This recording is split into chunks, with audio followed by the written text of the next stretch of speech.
Good morning class 12th students. So this is your subject physics, chapter number 11, that is dual nature of matter and radiation, and this is lecture number 2 of this chapter. So yesterday we discussed about the photoelectric effect, its various observations, and we studied about the explanation of each and every observation. Okay, so today based on those observations we will be drawing some graphs. So the first graph is between photoelectric current and intensity. So on y-axis we have placed photoelectric current and on x-axis I am taking intensity. Okay. So as you studied yesterday, as you increase the intensity of incident light, the photoelectric current or the number of electrons ejected per second increases. So therefore photoelectric current and intensity are directly proportional to each other. So you will get a straight line graph between them. Okay, the second graph is between photoelectric current and potential for different intensities of light. So here I have taken three intensities, I1, I2, I3, and I3 is greater than I2, which is again greater than I1. So let me explain you this graph first. Again on y-axis I have taken photoelectric current, and on x-axis I have taken potential. Okay, so see, let us study this positive part first. So this line means as you go on increasing potential, photoelectric current will increase, and obviously when you increase the positive potential, the plate will be able to attract more electrons, therefore your photoelectric current will increase. But at a particular point, your photoelectric current has saturated, that is this here the photoelectric current has become constant.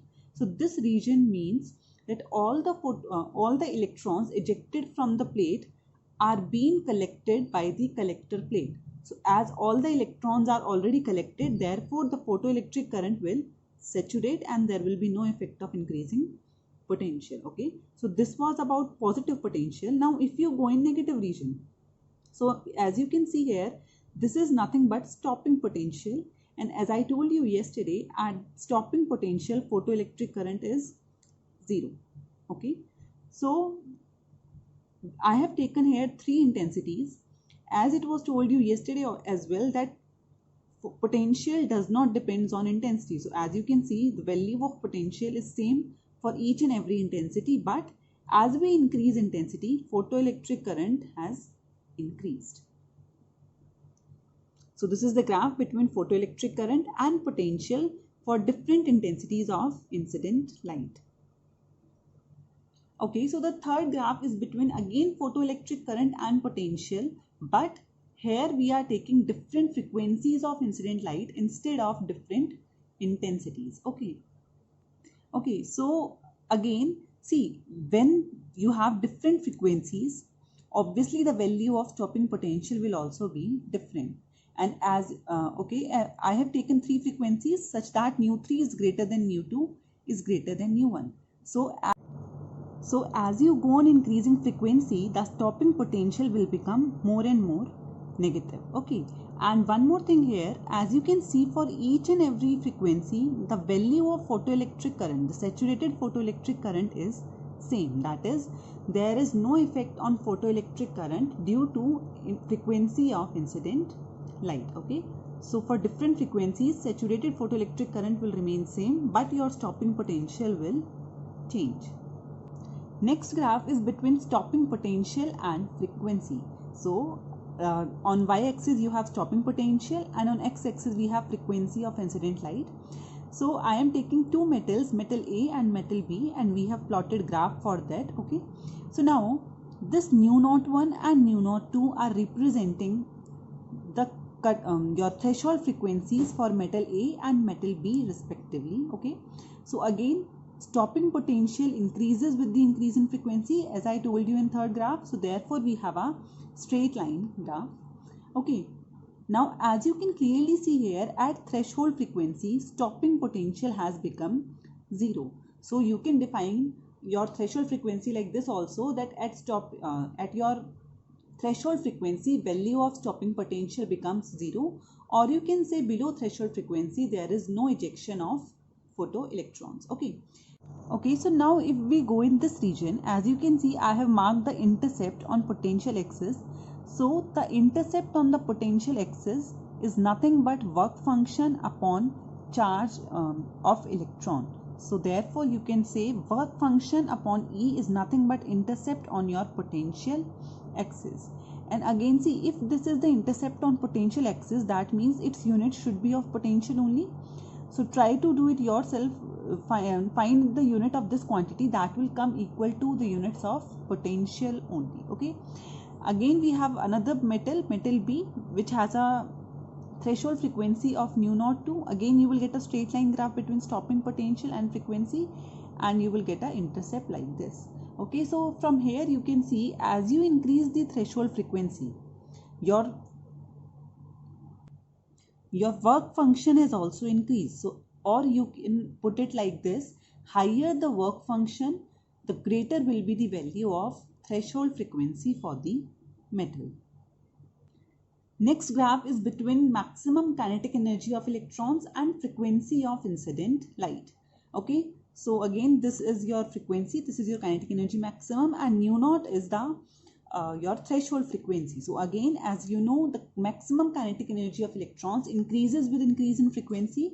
So here you have a straight line, it will be going increase with increase in frequency. And now if you go in the negative region, then if you mark the intercept, that will give you the work function. Okay, so the intercept on the kinetic energy axis will be giving you work function, and as you know, work function is a kind of energy only, so therefore both of them have same units here. Okay, so the next graph is between photoelectric current and frequency. So all of you know that photoelectric current is independent of frequency, but here is one important thing. Always remember that below threshold frequency there is no photoelectric current. So therefore you will mark a point which we will be calling threshold, and below this threshold frequency there will be no photoelectric current.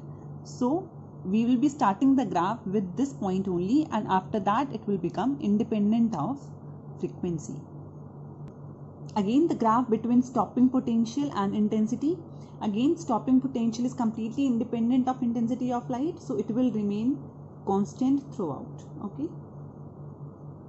Okay, so these were some important graphs related to photoelectric effect.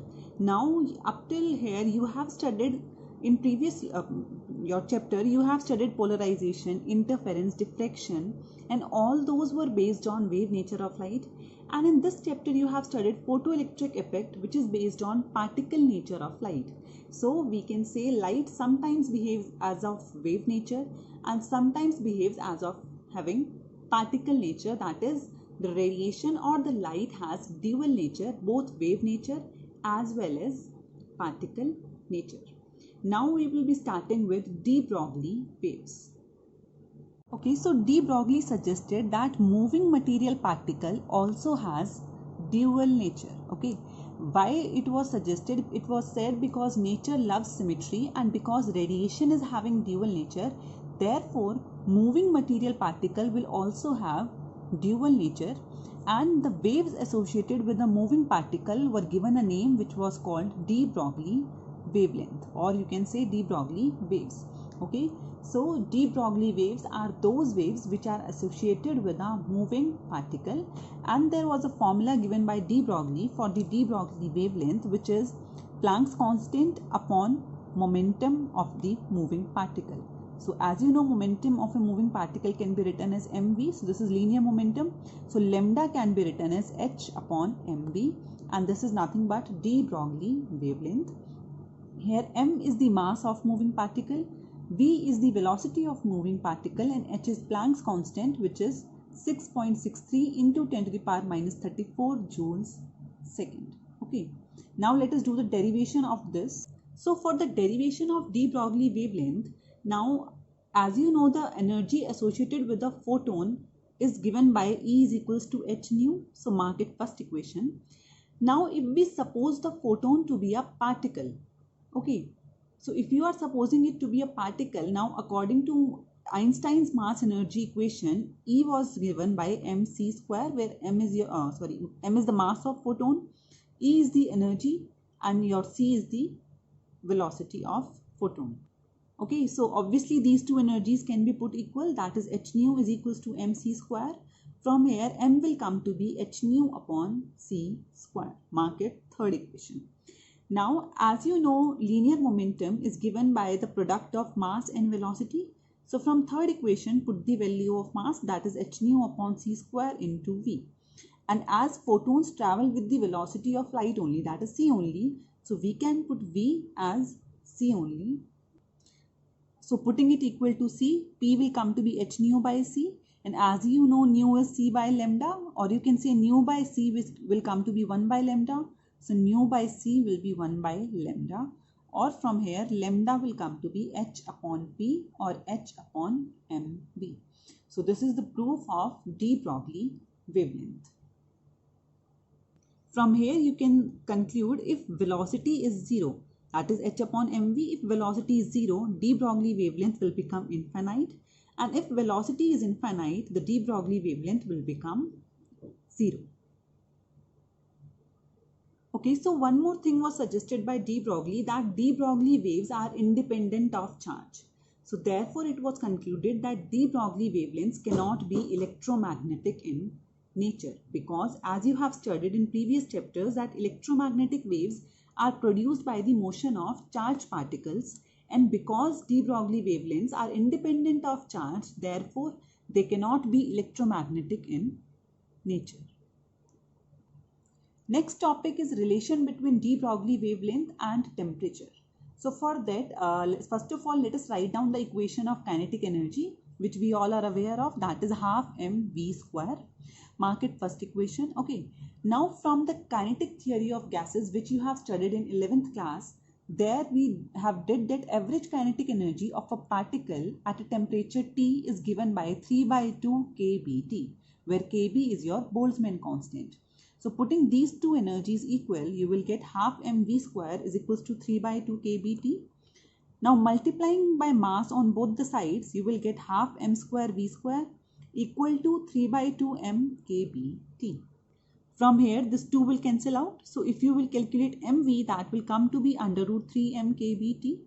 And as you know, de Broglie wavelength is given by h upon mv. So that is lambda is h upon under root 3 m kBT. So this is the relation between your de Broglie wavelength and temperature. Next topic is de Broglie wavelength associated with an electron. That is, we will be finding out what is the de Broglie wavelength of an electron. So first of all, for that, let us suppose when the electron is accelerated with a potential of v, then its velocity is v. Okay, so your capital V is your accelerating potential here, and v is the velocity which is acquired by the electron. So obviously the gain in kinetic energy due to this potential will be half mv square, and work done on the electron is given by qv, where q is the charge of electron. So I have written ev. So due to this work done on electron, there will be the gain in kinetic energy. Obviously this work done will be equal to gain in kinetic energy. So therefore ev will be equal to half mv square. From here, if you calculate the value of v, that will come to be under root 2 ev upon m. Mark it, first equation. Again using the formula of de Broglie wavelength, that is lambda is h upon mv. So I have just put in the value, put the value of v, that is under root 2 ev by m.